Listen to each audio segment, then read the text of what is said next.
وہاں بہت بہت بڑے مبلغ پیدا ہوئے، وہاں بہت بہت بڑے مفسر پیدا ہوئے۔ ارسطو کا نام سب ہی جانتے ہیں، ارسطو کا نام سب جانتے ہیں۔ ارسطو جیسا شخص اس وقت زندہ تھا جب دارا بادشاہ فتوحات کر رہا تھا، جب دارا بادشاہ چاروں اطراف جنگیں کر رہا تھا، اور وہ جنگ کرتے کرتے یونان کی طرف اس نے پیش قدمی کی۔ جب یونان کی طرف اس نے پیش قدمی کی تو یونان کو اس نے فتح کر لیا۔ یونان کا ایک پرابلم تھا، یونان کا پرابلم یہ تھا کہ یونان ڈیوائیڈڈ تھا۔ یونان کے ساتھ جتنی ریاستیں تھیں، جتنے قبائل تھے، اور آج جو ممالک کی شکل اختیار کر چکے ہیں، یورپ کے اندر کچھ ممالک ہیں وہ اس کے ساتھ منسلک تھے، اور آج وہ ممالک کی شکل اختیار کر چکے ہیں جو پہلے قبائل تھے، جو چھوٹی چھوٹی ریاستیں تھیں، جو چھوٹے چھوٹے صوبے تھے، گاؤں تھے۔ اب ان کے اندر قبائل کے لوگ، قبائلی لوگ تھے، یہ آپس کے اندر جنگ کر رہے تھے۔ باربیرین قبیلے، وحشی قبیلے تھے۔ وحشی قبیلے اس دور کے اندر یونان اور اس کے گرد و انواع کے اندر پائے جاتے تھے۔ ہوا یہ، دارا بادشاہ نے اسٹریٹجی ایک بنائی کہ میں ان کو فتح کرنا ہے، اور اس نے بہت جلدی فتح کر لیا۔ فتح کر کے وہاں اپنے اپنے لوگوں کو بٹھا دیا اور کہا کہ جی یہ میری سلطنت ہے، تم نے جزیہ جو ہے یہ ایران کے اندر لانا ہے، یونان سے جزیہ ایران کے اندر لانا ہے، یہ میرا ناظم ہے یہاں پر جو حکومت کو چلائے گا۔ اس دورانیہ کے اندر ہوا یہ کہ مقدونیہ کے اندر ایک شخص تھا جس کا نام فلپ تھا۔ فلپ بھی کہتے ہیں، فلیکوس بھی کہتے ہیں، جو مرضی اس کا، دونوں میں سے کوئی نام ہم لے سکتے ہیں، فلیکوس یا فلپ۔ فلپ بادشاہ تھا مقدونیہ کا، اور یہ بالکل چھوٹی سی ریاست تھی، تھوڑے سے اس کے پاس لوگ تھے، اور جتنے لوگ اس کے پاس تھے سارے کے سارے ہی کسان تھے۔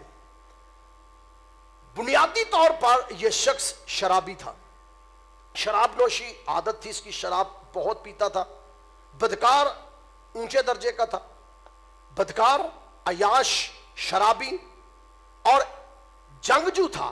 جنگجو ہونے کی وجہ سے اس کی ایک آنکھ ضائع ہو چکی تھی، اور جنگجو ہونے کی وجہ سے ایک ٹانگ بھی اس کی نہیں تھی۔ سو یہ کانا بھی تھا، یعنی یک چشم، ایک آنکھ والا، لنگڑا بھی تھا، دو جسم کے اندر نقاص پائے جاتے تھے، اور باوجود ان باتوں کے جنگجو تھا، بہت اچھا پلانر تھا۔ اس نے کہا کہ میں دارا بادشاہ کی ریاست کو قبول نہیں کروں گا، اور یہ دارا بادشاہ کے خلاف تھا، لیکن مجبور یہ تھا کہ دارا بادشاہ کی حکومت یونان کے اوپر تھی۔ دارا بادشاہ نے یونانیوں کو متی بنایا ہوا تھا۔ بائبل مقدس کا جب ہم مطالعہ کرتے ہیں تو ہمیں پتہ چلتا ہے کہ اس نے اس علاقے کو بھی فتح کر لیا۔ جب علاقے کو فتح کر لیا تو یہ بادشاہ تھوڑے سے لوگوں کو لے کر چاہتا تھا کہ میں یونان کو یونائٹ کروں، میں یونان کے قبائل کو ایک جگہ پر لے کر آؤں، کیونکہ میری ریاست جو ہے یا میرے لوگ جو ہے یہ قبائل کے اندر بٹے ہوئے ہیں، پہلی بات۔ دوسری بات یہ ہے کہ باربیرین ہے یا وحشی قبائل ہے، اور ایسے قبائل ہیں کہ انہیں سمجھ آتی نہیں ہے، وحشی لوگ ہیں، تو میں انہیں اکٹھا کرنا چاہتا ہوں، یونائٹ کرنا چاہتا ہوں، لیکن اس سے نہ ہو سکا، اس سے نہ ہو سکا۔ بہت اس نے سٹرگل کی، بہت اس نے کوشش کی کہ میں اتحاد قائم کروں یونان کے اندر، مقدونیہ سے اٹھوں اور پورے یونان کو اپنے کنٹرول میں لوں، اور ان کو اکٹھا کر کے میں دارا بادشاہ کو شکست دوں، لیکن یہ نہ کر سکا اپنی حیات میں۔ اس نے کیا کیا؟ اس نے بہت سی عورتوں کے ساتھ شادی کی، لیکن ایک اس کی بیوی تھی جو بادشاہ کی بیٹی تھی، اولمپیاس۔ اس نے جب اس سے شادی کی تو تاریخ کے اوراق جب ہم دیکھتے ہیں تو اس سے ایک اس کے بیٹا پیدا ہوا۔ اس کے بہت ناجائز اولادیں، اس کی بہت ہی جو جائز اولاد پیدا ہوئی، اس کا نام سکندر رکھا گیا، جو بعد میں سکندر اعظم بنا۔ بائبل مقدس کا مطالعہ کریں گے۔ اب میں نے آپ کو کہا کہ کیتھولک بائبل کے اندر پہلا مکابین میں سے میں پڑھنے لگا ہوں، نوٹ کر لیجئے، صفحہ نمبر ہے 1151۔ میں پڑھنے لگا ہوں 1151 صفحہ نمبر ہے، پہلا مکابین ہے، اور یہ کتاب مکابین کی دونوں کتابیں 125 کاف میم اور 100 کاف میم کے درمیانی عرصہ میں لکھی گئیں۔ اب یہ اس دورانیہ کے اندر جب یہ کتب لکھی گئیں تو ان کتب کا آغاز ہوتا کیا ہے، میں ان آیات کو آپ کے سامنے پڑھنے لگا ہوں۔ لکھا ہے، سکندر